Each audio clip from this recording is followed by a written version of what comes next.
বাড়ি ভাড়া না দিলেও তো হয়।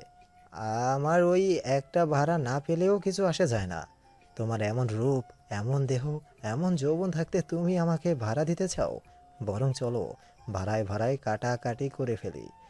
আমি বাসা ভাড়া দিলাম আর তুমি দেহ ভাড়া। কেমন হবে? কথাটা থামতেই লোকটার লোভনীয় চাহনিতে ঘিনঘিন করে উঠল করবীর শরীর। কি জানি কি হলো, সদা সকল পরিস্থিতিতে ঠান্ডা থাকা মেয়েটা ভয়ঙ্কর মূর্তি ধারণ করলো।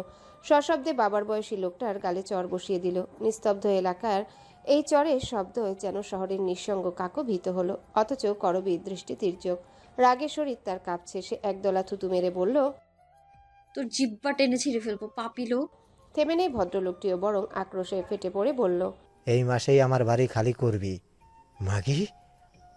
আর তোর রূপ কিভাবে এই রুহুল ব্যাপারীর বিছানায় আসে, কেবল সেটাই দেখিস। করবী আর কথা বাড়ায় না, ছুটে চলে যায় সেই স্থান থেকে। ঘৃণা অপমানে তার মাথা ঘুরে আসে। এই নিষ্ঠুর শহরে নারীর বেঁচে থাকা যে বড় কষ্টের, বড় যন্ত্রণার। এই বুঝি প্রাণ নিল শকুনিয়ার ইজ্জত নিল পুরুষের। হাঁটতে হাঁটতে ফুরায় না এই পথ। দীর্ঘ থেকে দীর্ঘ হয় গন্তব্যে পৌঁছানোর রাস্তা। করবী ঘেমে নেই, একাকার হয়ে যায়। ফুটপাতের কিনারায় থাকা ছোট প্লেগ্রাউন্ডটাতে গিয়ে বসে। ব্যাগের ভিতর থাকা ফোনটা অনবরত বাজছে। নিশ্চয়ই বাবা কল করছে, কিন্তু করবীর ফোনটা রিসিভ করার শক্তি নাই। ব্যাগের চেন খুলে ছোট বাটন ফোনটা হাতে নেয়। বাবা লেখাটা ঝাপসা হতে থাকে চোখের পাতায়। তার বড় ইচ্ছে করে বাবাকে নালিশ দিতে, হাহাকার করে বলতে, এই পৃথিবী করবীদের ভালো থাকতে দিচ্ছে না বাবা। এই পৃথিবী যে বাণীর মতন মন নেই। কিন্তু সব কথা যে আর বলা হয় না শেষ অবধি। যেমন বলা হলো না এই কথাটিও। ঠিক সেই মুহূর্তে করবীর মুখের সামনে একটা পানির বোতল এগিয়ে দেয় কেউ। পুরুষালী ভরাট কণ্ঠে বলে, যুদ্ধে নেমে কাঁদতে নেই রক্তকরবী, অপরপক্ষ তাহলে দুর্বল ভাববে যে। করবী অবাক হয়। অবাক নয়নে তাকিয়ে দেখে গতদিনে সেই শ্যামবর্ণের পুরুষটি দাঁড়িয়ে আছে। ঠোঁটে তার মিহি হাসি। সন্ধ্যার নিয়ন আলো ঝিমানো। একধারে বসে থাকতে থাকতে করবীর বিকেল পেরিয়ে সন্ধ্যা হয়েছে। সে এক ধ্যানেই বসা। তার সামনে তিমির নামক লোকটা ওনার একজন বন্ধু নিয়ে পুরো পার্কের এতিম অসহায় বাচ্চাগুলোর সাথে বসে আড্ডা দিচ্ছে। তাদের প্রত্যেকের হাতে একটা করে প্যাকেট, যেখানে সাদা চিকন চালের ভাত, আলু ভাজা আর 2 টুকরো করে মাংসের তরকারি। 7-8 জন বাচ্চার সাথে ওনারা দুজন। করবীর হাতের বোতলটায় পানি এখনো অর্ধেক। লোকটি তাকে পানির বোতলটা দিয়েছিল। করবী অবাক হলো। তিমির নামক লোকটাকে দেখলে মধ্যবিত্ত মনে হয় না, উচ্চবিত্ত পরিবারের ছেলেই মনে হয়। তার বন্ধুর মাঝেও একটা বনেদি ভাব আছে। অথচ কি সুন্দর দুজন জাতপাতের ভেদাভেদ ভুলে শিশুদের সঙ্গী হয়েছে। লোকটা কি প্রায়ই আসে এখানে? জিজ্ঞেস করা হলো না আর এই প্রশ্নটি। ওদের খেতে দেখে করবীর পেটেও ক্ষুধারা নৃত্য করে উঠল। তার সারাদিনের অভুক্ত থাকার গল্প মনে পড়ল। তন্মধ্যেই তিমিরের পাশে থাকা তার বন্ধু পার্থিব ডাকলো করবীকে। করবি, আসো আমাদের সাথে যুক্ত হও। করবী হাসলো, আন্তরিকতার সাথে বলল, এই তো দেখছি চোখের শান্তি মিলছে। পার্থিবও প্রত্যুত্তরে হাসলো আর ডাকলো না। ততক্ষণে করবীর ফোনে সখানে কল চলে এসেছে। করবী এবার শরীর ঝাড়া দিয়ে উঠে দাঁড়ালো। না, আর এখানে বসে থাকা যাবে না। বাবাটা বোধহয় চিন্তায় শেষ। করবী তপ্ত শ্বাস ফেলে বিদায় নিতে গেল তিমিরদের কাছে। আমি আসছি তাহলে, আমার বাসায় যেতে হবে। তিমির খেতে খেতে এক পলক চাইল, মৃদু কণ্ঠে বলল, ঠিক আছে। তবে পার্থিব কথা বাড়ালো। এগিয়ে দিয়ে আসবো। করবী ডানে বামে মাথা নাড়ালো, কৃতজ্ঞতার সাথে বলল, ধন্যবাদ ধন্যবাদ ভাইয়া, আমি যেতে পারবো। আপনি খাবারটা শেষ করুন। পার্থিব তবুও জোরাজুরি করলো, কিন্তু তিমির রইল নির্লিপ্ত। পার্থিবের অতিরিক্ত জোরাজুরির এক পর্যায়ে তিমির শান্ত স্বরে বলল, তুই না থাকলেও একা যেতে পারবে। এতদিন যেমন গিয়েছে, একা হাঁটার সাহসটুকু ওর আছে। তুই খা।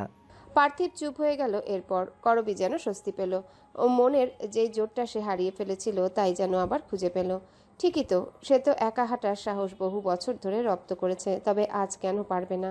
নির্ভরতা পেলেই নির্ভরশীল হওয়া মোটেও উচিত কাজ নয়। এতে নির্ভরশীলতা হারালে মানুষ একা হয়ে যায়।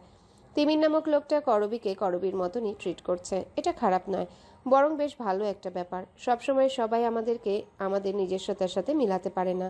যারা পারে তারা অসাধারণ, কিন্তু তবুও করবীর কোথাও একটা খটকা লেগেই যাচ্ছে। তার এত সুন্দর রূপকেও যে পুরুষ চোখ নামিয়ে সম্মান করে, সে শুধুই অসাধারণ নাকি অন্যতম? মনের প্রশ্ন মনে রেখেই করবী হাঁটা ধরল। ঝিমিয়ে আসা রাস্তা, ঝিমধরাই মস্ত শহর এত বেশি অসুন্দর নয়, পাষাণও নয়। এই শহরের বুকেও কেউ কেউ বড্ড কোমল, বড্ড আদুরে। করবী তপ্ত শ্বাস ফেলল। যুদ্ধ করতে করতেই কেটে গেল আরেকটা দিন। আর কতকালই যুদ্ধ চলবে? নিজের সাথে নিজের, জীবনের সাথে জীবনের, সমাজের সাথে নিজের। আর কতকাল কেটে যাবে তপ্ত শ্বাস ফেলে ফেলে। আর কতকাল সুখ দেখবে বলে অপেক্ষায় থাকবে লাশের পাশে বসে থাকা শকুনের মতো? আর কতকাল, আর কতকাল? এই শহর করবীর প্রশ্নের জবাব দেয় না, কেবল নিশ্চুপ সঙ্গী হয়ে ফ্যাল করে দেখতে থাকে তাকে। করবী চলে যেতেই পার্থিব খেতে খেতে বলল, এভাবে বলার কি ছিল? দিয়ে আসলে এমন কি ক্ষতি হতো? আর মেয়েটা কিন্তু বেশ সুন্দরী বল, এতটা সুন্দরী সচরাচর দেখা যায় না। তিমির ধীর কণ্ঠে জবাব দিল। হয়তো খেয়াল করিনি তেমন। তিমিরের কথায় আশ্চর্যজনক ভাবভঙ্গি করল পার্থিব। এত সুন্দর মেয়েকেও যে খেয়াল করে না, সে আদৌ পুরুষ নাকি মহাপুরুষ? পেটের কথা পেটে না রেখে পার্থিব বিস্ময় ভরা কণ্ঠে বলল, তুই আদৌ পুরুষ তো ভাই? কথাটার বিপরীতে সশব্দে চড় পড়ল তার বাহুতে। তারপর আবারও খেতে আরম্ভ করলো ওই দুজনাই। দিন যায় দিনের নিয়মে, প্রকৃতির নিয়মে। সকাল থেকে রাত হয় এবং রাত থেকে আবার সকাল। করবীর দিনও চলে যাচ্ছে সেই নিয়মে, কিন্তু দিনের ছন্দে এগিয়ে যাওয়া করবীর জন্য হয়ে পড়েছে চ্যালেঞ্জের। আর যাই হোক, 3,000 টাকা দিয়ে তো আর সংসার চালানো যায় না। সময়টা ঠিক ঝাঁঝালো দুপুর। করবী বসে আছে তার বারান্দায়, হাতে একটা বই। খুব মনোযোগ দিয়ে সে বইটা পড়ছে। বাসায় কারেন্ট নেই। রান্নাঘরে শোনা যাচ্ছে খুটখাট শব্দ। বাবা হয়তো রান্না করছে। বাবাটা কেন জানি করবীকে রান্নাঘরে ঢুকতেই দেয় না। ভাবে আগুনের তেজ হয়তো মেয়েটা নিতে পারবে না। অথচ বাবা তো আর জানে না প্রতিনিয়ত সমাজের তেজে পুড়ে পুড়ে খাঁটি হয়ে উঠছে তার মেয়ে। সব আগুন যে পুড়িয়ে ছাই করে না, কিছু কিছু আগুন খাঁটিও করে। কিছু পুড়ে যাওয়া ভালো, কিছু উত্তপ্ততা ভালো। আজ দিনটি শুক্রবার, তাই করবী বাসাতেই রয়েছে। গরমে ঘেমে নিয়ে একাকার অবস্থা। গ্রীষ্মকালের এই সময়টা বাতাসও কেমন যেন উষ্ণ রয়। আর দুপুরের দিকে তো প্রকৃতি যেন ঝিম ধরে থাকে, কোথাও কোনো বাতাস নেই। দূর থেকে কর্কশ কণ্ঠে ডেকে যায় কেবল কাক। কেমন হইচই নেই, কোলাহল নেই, মনে হয় যেন নিশার স্বপ্নের মতোই নিস্তব্ধ সব। বাণী পুরো বারান্দা জুড়ে উড়ে বেড়াচ্ছে। একটু পরপর এসে করবীর নাম ধরেই ডাকছে স্পষ্টভাবে। বাণী অনেক কথায় নকল করতে পারে, কেবল মনের কথাটি আর বলতে পারে না। ঠিক গম্ভীর এই গ্রীষ্মের দুপুরে করবীদের দরজায় কড়া নাড়ল কেউ। একবার, দুবার না, বার কয়েক।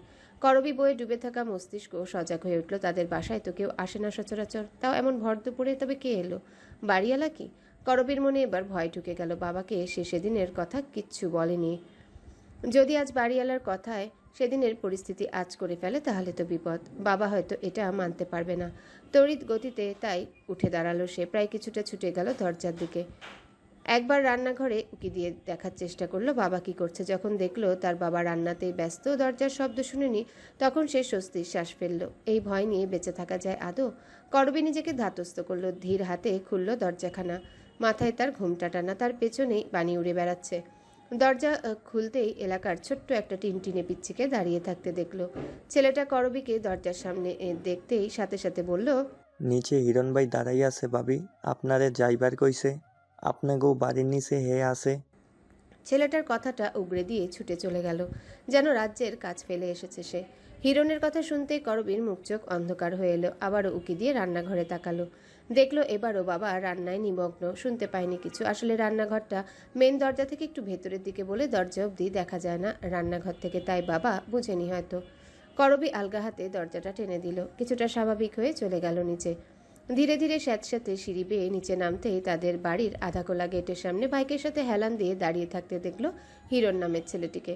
বরাবরের মতনই ছেলেটা সিগারেট ফুঁকছে, হাতে রুমাল পেঁচানো, শার্টের বোতাম খোলা। ভেতরের কালো রঙের গেঞ্জিটি দেখা যাচ্ছে। কাটা ডান ভ্রুটা কুচকানো। কিছু ভাবছে হয়তো। করবী মাথা উঁচু করলো। মুখের আদল আগের তুলনায় বেশ খানিকটা শক্ত করে জিজ্ঞাসা করলো, কি ব্যাপার, ডেকেছেন কেন? করবীকে দেখেও ছেলেটা সিগারেট ফেললো না, আগের ন্যায় ফুঁকতে লাগলো। কেবল পরিবর্তন হলো তার ধোঁয়া ছাড়ার স্থান। এতক্ষণ সোজা হয়ে ধোঁয়া ছাড়লেও এখন মুখটা কিছুটা ডান দিকে ফিরিয়ে ধোঁয়া উড়াচ্ছে, যেন করবীর মুখে না লাগে। প্রশ্ন করে চুপ করে রইল করবী উত্তরের আশায়। হিরণ মন মতন সিগারেট ফুঁকে অবশেষে সিগারেটটা ছুঁড়ে মারল রাস্তায়। সেটা পা দিয়ে পিষতে পিষতে বলল, শুনলাম নতুন বাসা দেখছো। করবী থমকালো। এই ভয়টাই পাচ্ছিল সে। এই হিরণ অব্দি না আবার খবরটা পৌঁছে যায়, কিন্তু যেখানে বাঘের ভয় সেখানেই সন্ধ্যা হয়। নিয়ম অনুসারে এখানেও সন্ধ্যা হলো। নিজের ভয়টা নিজের ভেতরে মাটি চাপা দিয়ে করবী মৃদুমণ্ড কণ্ঠে শুধালো, কে বলেছে? তুমি কি ভাবো আমাকে খবর দেওয়ার লোকের অভাব? যে খাবারটা দিয়েছে ভুল দিয়েছে, এমন কিছুই না। করবীর কথা শেষ হতেই ঝংকার তুলে হাসলো লোকটা। বাইকের গ্লাসে তাকিয়ে চুল ঠিক করতে করতে বলল, ভুল দিলে তোমার মঙ্গল, কিন্তু ঠিক দিলে তোমার জন্য ভয়ঙ্কর হবে। আমার চোখের সামনে থেকে দূরে যাওয়ার চেষ্টাও করো না, ফল ভালো হবে না। রবি রবি লোকটার শীতল কণ্ঠের হুমকির বিপরীতে করবী জবাব দিল না, তবে বাণী করবীর মাথার উপর উঠতে উঠতে বার কয়েক বলল, অসভ্য হিরণ, অসভ্য হিরণ। বাণীর কথায় হিরণ মুখ কুচকালো, কিছুটা ধমকে বলল, তোমার এই টিয়ারে কিন্তু আমি একদিন মায়ের ভোগ পাঠিয়ে দিব। এটার মুখ এত চলে? করবী বাণীকে ইশারা দিল, ডাকলো চুপ করতে বলল, কিন্তু বাণী আর শুনল কই। সে নিজের মতন বলতেই লাগলো। ঠিক সেই মুহূর্তে ধূপধাপ শব্দ করে সিঁড়ি থেকে নেমে আসতে দেখা গেল বিন্দুকে। করবীদের বিল্ডিংয়ে ছাদের এক কোনায় যে রুমটা, সেখানেই থাকে বিন্দুরা। 16-17 বসিয়া মেয়েটি, গায়ের রং বেশ চাপা, পরনে তার কটকটে হলুদ রঙের একটা সুতির থ্রিপিস, গলায় পুতির মালা, কানেও সে পুতির কানের দুল, ঠোঁটে চকচকে লাল রঙের লিপস্টিক দেওয়া, নাকে মাঝারি আকারের একটা নাকফুল। আপাত দৃষ্টিতে তাকে ভীষণ সেকেলে এবং বিদঘুটে দেখতে লাগছে। কালো গায়ে এই একটা রঙও মানাচ্ছে না। ঢেউ ঢেউ চুলগুলোতে চুপচুপে করে তেল দেওয়ার কারণে গায়ের কালো রঙটা আর তেল তেলে কালো দেখাচ্ছে। তবে করবী বিশেষ কোনো অদৃশ্য কারণে মেয়েটাকে পছন্দ করে। দেখা যায় তাদের দুজনের অবসর সময় কাটে, দুজনের সঙ্গে টুকটাক কথা বলে। দুজনের বয়সের মোটামুটি পার্থক্য থাকলেও দুঃখ ভাগ করার সময় তারা হয়ে যায় সমবয়সী। বিন্দু সিঁড়ি বেয়ে নেমে ঝলমলে হাসি দিল, চিকচিক করা অক্ষি যুগল দিয়ে ঘুরিয়ে ঘুরিয়ে দেখল হিরণকে। এরপর লাজুকলতার ন্যায় লজ্জা লজ্জা নিয়ে শুধালো, হিরণ ভাই যে ভালো আছো? হিরণ বিরক্ত নিয়ে একবার বিন্দুর দিকে তাকালো, অতঃপর তার কথা শুনতে পায়নি ভাব করেই করবীকে বলল, বিকেলের দিকেই তোমার বাসায় বাজার পাঠাবো। শুনেছি সেদিন বাজারে গিয়েছিলে মাছ কিনতে। বাজার পাঠালে কোনো রকম নাটক ছাড়া সেগুলো নেবে। করবী এতক্ষণ বিন্দুর দিকে তাকিয়ে থাকলেও এখন বিস্ফোরিত নয়ন ফেললো হিরণের দিকে। হিরণ কি কোনোভাবে করবীকে অক্ষম ভাবলো? করবীর ভালো খাবার কেনার সাধ্য নেই সেটা বুঝাতে চাইলো। মনে মনে প্রশ্নগুলো ভেবেই করবীর রাগ উঠল ভীষণ। ফর্সা মুখ লাল টুকটুকে হয়ে গেল, চোখে মুখে কাঠিন্যতা ছেয়ে গেল। বলল, আমারে কি আপনার অক্ষম মনে হয়? সারাদিন খাটাখাটুনি করে যা আয় করি তাতেই আমার যথেষ্ট হয়ে যায়। আপনাকে এত আগ বাড়িয়ে সাহায্য করতে হবে না। কথা শেষ করেই ধপধপ পায়ে চলে গেল করবী। পেছনে বানিয়েও গেল বলতে বলতে, অসভ্য হিরণ, অসভ্য হিরণ। বিন্দু তাকিয়ে রইল ড্যাব ড্যাব করে হিরণের দিকে। হিরণ করবীর যাওয়ার দিকে তাকিয়ে রাগে লাথি দিল সামনের দেয়ালটাতে। যখন দেখলো বিন্দু তার দিকে হা করে তাকিয়ে আছে, তখন সে আরও রেগে গেল, চেঁচালো, এমন হ্যাপাইত্যার মতো তাকে আছিস কেন? খায় ফেলবি আমারে? নে খা, অসভ্য মেয়ে। যা বাসায় যা। তোর এই ক্যাটকেটে হলুদ রংটা দেখে আমার মাথা ঘুরাচ্ছে। অসভ্য বিন্দু। বিন্দু তৎক্ষণাৎ চোখ নামিয়ে ফেলল। এত রাগের বিপরীতে লাজুক হেসে বলে, তোমারে অনেক সুন্দর লাগছে হিরণ ভাই, মনে হচ্ছে সিনেমার নায়ক। তুমি এত সুন্দর কেন? হিরণ জবাব দিল না। বেশ গতিতে বাইকটা স্টার্ট দিয়ে সা করে ছুটে চলে গেল। বিন্দু তবুও তাকিয়ে রইল। বাণী বারান্দা থেকে বারবার বলতে লাগলো, অসভ্য হিরণ, অসভ্য হিরণ। সকাল সকাল তৈরি হলো করবী। এই তো সময় মাত্র 8:30। ওর ঘুম ভেঙেছে ভীষণ ভোরে। সারা রাত ঠিক মতো ঘুম হয়নি। এ আর নতুন কি, প্রায় সময় তার ঘুম হয় না। এমন নয় যে ঘুম আসে না, ঘুম আসে ঠিকই, কিন্তু চোখ বন্ধ করলেই যেন চোখের পাতায় নৃত্য করে অভাব, অনটন আর দুশ্চিন্তা। তারপর ঘুম যে কোথায় ছুটে পালায় আর আসে না। তাছাড়া খুব ছোটবেলা থেকেই করবীর ঘুম নিয়ে সমস্যা। ওর মা যখন হারিয়ে গেল তখন ওর বয়স 4। আধো কণ্ঠে ভীষণ পাকা পাকা কথা বলতো, দুষ্টুমি করতো বাড়ির উঠান জুড়ে। মা বাবার একমাত্র আহ্লাদের সম্পদ ছিল কিনা সে। এরপর একদিন তার রূপকথার মতন জীবনে আছড়ে পড়ল ভয়ঙ্কর কালবৈশাখী ঝড়। মা হারিয়ে গেলেন হুট করে। তারপর থেকে সমাজ তাকে কেমন বাঁকা নজরে দেখতে আরম্ভ করলো। যেখানেই পেত সেখানেই ছোট করবীকে সকলে উৎসুকতা নিয়ে প্রশ্নে জর্জরিত করত। কি রে, তোর মা হুট করে কোথায় গেল? কারোর সাথে পালিয়ে গিয়েছে নাকি? শুনলাম তোর বাবা বলছেন তোর মা মারা গেছেন। তোর মাকে যেদিন পাওয়া গেল না সেদিন রাতেই নাকি শহরের এক জায়গায় একটা মহিলার মাথাহীন লাশ পাওয়া গেল। সেই লাশটা নাকি তোর মায়ের ছিল। আরও কত কি ছোট করবী ফ্যালফ্যাল নয়নে প্রশ্নগুলো শুনত। উত্তর জানত না বিধায় কেবল শুনেই যেত। তারপর উত্তরের আশায় বাবার কাছে আসতো, জানতে চাইতো তাদের চাঁদের মতো সুন্দর মা কোথায় গেল, কেমন করে মিলিয়ে গেল এই কালের গহ্বরে। বাবা চুপ থাকতেন, কখনো কখনো আগলে নিতেন মেয়েকে বুকের মধ্যেখানে। তারপর ওইরকম একটা অসুস্থ পরিবেশে থাকতে থাকতে করবী অসুস্থ হয়ে গেল একবার। অন্ধকার রুমে একা বসে মা মা করতো, কারো সামনে আসতো না, কান্না করতো। রোগ যখন ভয়াবহ হলো ডাক্তার বললেন এই পরিবেশ থেকে দূরে নিয়ে যেতে। পরিবেশ বদলালেই, ভাবনা বদলালেই ছোট মেয়েটা সুস্থ হয়ে যাবে। তারপর আর কি, ছেড়ে এলো সোনার শৈশবের অর্ধাংশ সুখে কাটানো বাড়ি, ছেড়ে এলো প্রিয় জায়গা, ছেড়ে এলো বন্ধু বান্ধব। এরপর তার বাবা আর কখনো কোনো আত্মীয় স্বজনের সাথে যোগাযোগ করেননি। সেই যে আলাদা হলো, এরপর তারা চিরজীবন সেই যে আলাদা হলো, এরপর তারা চিরজীবন বাবা মেয়ের পরম আত্মীয় হয়ে কেবল দুজনই অবশিষ্ট রইল দুজনার জন্যে। ভোরে উঠেই আজ রান্নার কাজটা সে সেরে ফেলেছিল। বাবা আজ না হয় একটু বিশ্রাম নিলেন। রান্না শেষ করেই তৈরি হয়ে নিল সে। আজ 9:30টায় ভার্সিটিতে একটা ক্লাস আছে, তারপর আবার 1:30টায় একটা। ভার্সিটি শুরু হয়েছে বেশ খানিকটা দিন তো হলো। ক্লাসে না গেলে পড়াশোনাটা ঠিক আয়ত্তে আনা যাবে না, তাই সকাল সকালই তৈরি হয়ে নিল। করবী প্রায় রেডি হয়েছে, তন্মধ্যেই তাদের দরজায় টোকা পড়ল। একবার দুবার নয়, বেশ কয়েকবার। পাছে বাবার ঘুম ভেঙে না যায় সেই ভয়ে করবী দ্রুত ছুটে গেল দরজা খোলার জন্যে। দরজাটা খুলতেই 4 বর্ষিয়া টিনটিনের শরীরের মেয়ে হুতুমকে চোখে পড়ল। ময়লাটে একটা ফ্রক পরনে শ্যামলা আদলের মেয়েটি তার বড় বড় আশ্চর্য সুন্দর রকমের চোখ দুটি মেলে হাসল। সরু ঠোঁট দুটো কেমন নাটকীয়তার সাথে নাড়িয়ে বলল, এই যে বাড়ির মা, তোমারে পিন্দরবেলা চাইতে কইছি, তোমার লগে নাকি হ্যার কথা আছে। হুতুমকে দেখে গাল ভরে হাসল করবী। এই হুতুমকে তার বেশ পছন্দ। হুতুম বিন্দুর বোন। বিন্দুর চেহারার অবয়বের সাথে হুতুমের পুরো মিল। তারা যে দুজন দুজনের আত্মীয় তার চেহারা দেখে স্পষ্ট বোঝা যায়, কিন্তু দুজনের মাঝে কিছু পার্থক্য রয়েছে। বিন্দুর চোখের মনি কালো মিচমিচে হলেও হুতুমের চোখের রং গাঢ় বাদামি, বিদেশিদের যেমন হয় না তেমন। এবং চুলগুলো কোমর অবধি, তাও মাঝারি রকমের সোনালি। কি যে সুন্দর লাগে বাচ্চাটাকে, মনে হয় জলজান্ত পুতুল, গরিবের ঘরের মিষ্টি পুতুল। করবীর মাঝে মাঝে মনে হয় হুতুম যদি কোনো বড় লোকের ঘরের মেয়ে হতো, তাহলে হয়তো হুতুমের গায়ের রংটা সঠিক যত্নে দারুণ ঝলমলে হয়ে যেত। কিন্তু ভাগ্যের ফের, এত সুন্দর পরীটা জন্মালো একদম হতদরিদ্রের ঘরে, যাদের দিন আনে দিন খায় অবস্থা। শখ করে বাচ্চা যত্ন করার সময় কই তাদের। সেজন্য গায়ের রংটা কিছুটা মলিন হয়ে গিয়েছে বাচ্চাটার। তুমি কি যাইবা নাকি বিন্দুওয়ালারে বলুম তুমি দরজা খুইলা দাঁড়িয়া ভাইবা ভাইবা দিন কাটাইয়া ফেলতাছো? হুতুমের আধো কণ্ঠের মিষ্টি কথা হেসে ফেলল করবী। মেয়েটার গাল টেনে বলল, তুমি যাও হুতুম, আমি আসছি। হুতুমকে যেতে বলা হলেও সে গেল না। বিজ্ঞদের মতন দুহাত আড়াআড়িভাবে বুকের মাঝে গুজে বলল, না, তোমার যা কাজ আছে তা এখনই সমাধান করে আহো। বিন্দু কইছে তোমারে সঙ্গে লইয়া যাইতে। করবী কপাল চাপড়ালো। বাচ্চাটা এত পাকা। অবশেষে সে এক ছুটে কি একটা ছোট জামা নিয়ে এলো। জামাটা এনে হুতুমের হাতে দিয়ে বলল, ধরো, তোমার জন্য এটা বানিয়েছি আমি নিজের হাতে। আজকে সুন্দর করে গোসল করে এই জামাটা পরবে, কেমন? তারপর সন্ধ্যাবেলা আমি এলে ঘুরতে যাব আমরা, কি বলো? আকস্মিক জামাটা পেয়ে হুতুম যেন আকাশে চাঁদ পেয়ে যাওয়ার মতন খুশি হয়ে গেল। উল্লাসিত মনে এক ছুটে চলে গেল সিঁড়ি ডিঙিয়ে ছাদে। করবী দরজাটা বাহির থেকে আটকিয়ে পেছন পেছনই গেল। বিন্দু তখন রান্নাবান্নায় ব্যস্ত। আজ তাদের মা বাসায় নেই। যে বাড়িতে ভদ্রমহিলা কাজ করেন সে বাড়ির বউয়ের বাচ্চা হবে, তাই মাঝে মাঝে সে বাড়িতে থেকে যেতে হয় ওনাকে। এবং ঘরে বিন্দুর প্যারালাইজড বয়স্ক বাবা আছেন, যিনি দিনরাত একটানা শুয়ে থাকেন। যেদিন ওদের মাকে সেই বাড়িতে থেকে যেতে হয়, সেদিন এই প্যারালাইজড বাবাকে খাওয়ানোর দায়িত্ব পড়ে ছোট্ট হুতুমের হাতে। করবী মাঝে মাঝে অবাক লাগে, ছোট্ট মেয়ে যা নিজে হাতেই খাওয়ার কথা না, সে কিনা এই মানুষটাকে খাইয়ে দেয়।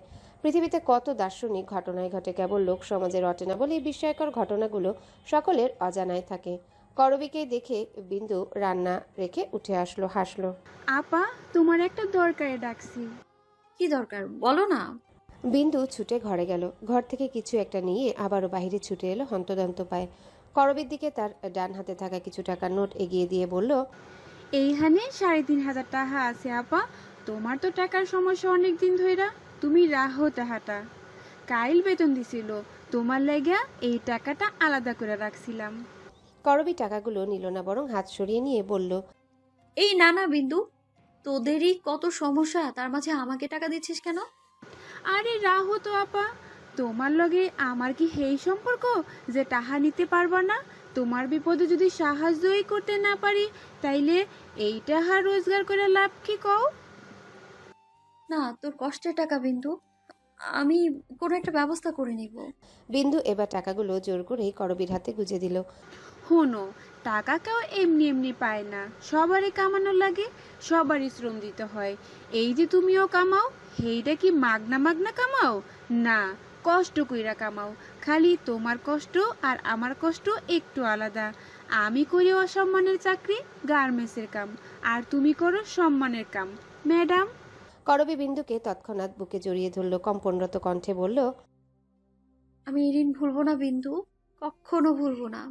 ভার্সিটির ক্লাস শেষ হতে করবি হন্তদন্ত পায়ে বের হলো। আজকে সে খামে করে 1000 টাকা নিয়ে এসেছে তিমির নামক লোকটিকে শোধ করে দিবে বলে। সেই টাকাটা দেওয়ার জন্য এত হন্তদন্ত হয়ে বের হওয়া।